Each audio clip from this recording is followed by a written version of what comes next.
like to bring up Susan Karlson. She has recently joined the Unitarian Church of Staten Island as its new minister.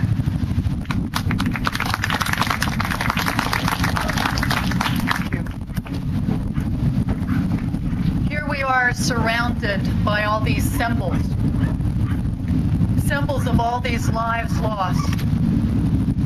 There are combat boots, flowers, crosses, Star of Davids, crescent moons, civilian shoes, all the mementos, all the names, and all the faces. These symbols, they point to the high cost of war. They point to the grief of a sweetheart, or a mother, or a father, a sister, a brother, a son, a daughter, a cousin, a comrade, a friend, all the loss that we feel, all the grief that we know. And they also point to the schools and to the workplaces where these dead studied or labored. And they point to the children who will grow up without a mother or a father to guide or nurture them. All of these markers, every single one of them, points to the awareness that there are children who go to school in the morning and their parents never know if they will come back safely at night. And to the fear that has been raised in all of us that we may be bombed, our homes, our communities destroyed, all of these kinds of losses, and the high cost of war, the spread of disease and despair and destruction, and more and more and more violence. And all of these hopes and dreams of all of these people, each of these boots, each of these shoes, each of these faces here before you, they all had promise and potential in life, and their lives are now extinguished.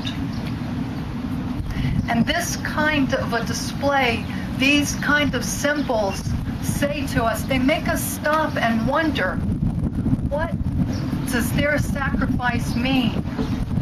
What does their lives and what does their deaths, what does it mean to us? Archibald MacLeish, a poet, wrote a poem called The Young Dead Soldiers that spoke to this very question, and I'd like to read you a little portion of this poem.